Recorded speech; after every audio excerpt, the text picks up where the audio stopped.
We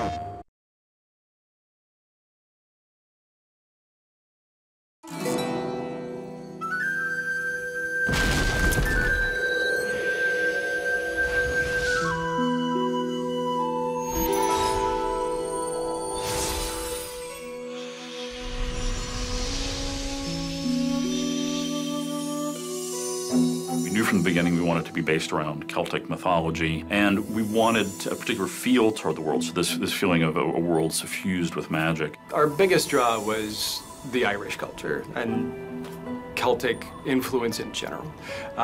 If it came from Northern Europe, it's probably in our game somewhere.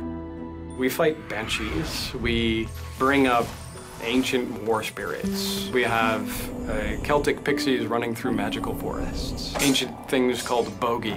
Bogies were the critters in the night that stole children and things from your cupboard.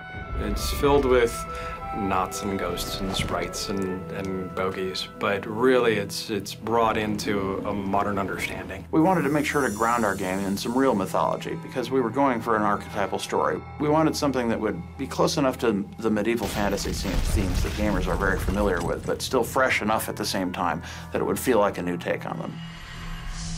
With each of the major environments, we were looking for ways to push them outside of what you're familiar with. We wanted to create the sense that you're someplace else, someplace strange, someplace that's not the real world.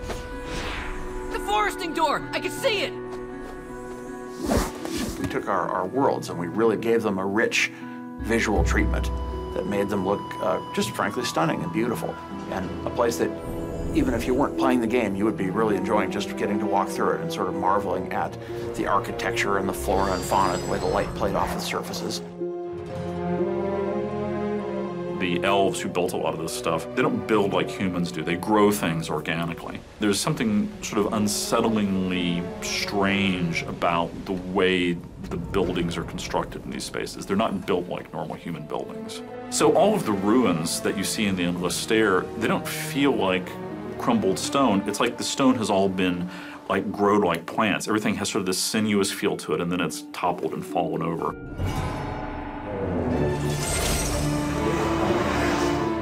What we want is the player to always feel like that there is a sort of sense of menace in the world. When you first start off, you travel to the realm of the dead, and it creates a very particular sort of mood at the beginning of the game that immediately takes you outside of being in the real world.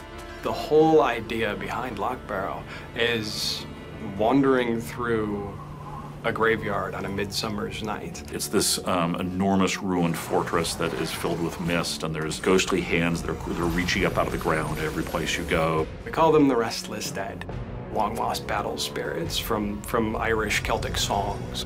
In our world, we really draw on those ancient legends. Those were really a lot of the deep inspiration behind most of the critters that you'll find. We have several different base enemy types. We have the Restless Dead, we have the Forest Sylphs, and we have the Bogies, which are goblin-like creatures.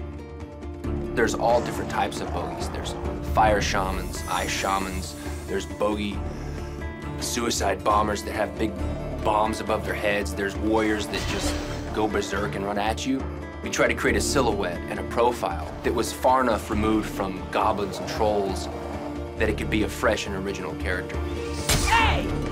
Sylphs in the fairy forest really come from the classic sense of pixies. Little butterfly wings and the sugar plum dances. Sylphs are kind of corrupted fairies. When you first encounter these sylphs, you're thinking, oh, that's a fairy, that's a nice fairy. But then that fairy comes up to you and slaps you in the face with a twig. And you're like, what's going on? Personally, through hours and hours of playing the game and testing the game, the sylphs are the absolute bane of my existence. The creatures that we've developed for Sorcery really draw from those global legendary critters. Ghosts, goblins, things that move in the woods. Just those childhood dreams that we all grew up, we all heard about in stories, those things that are timeless across every culture. PlayStation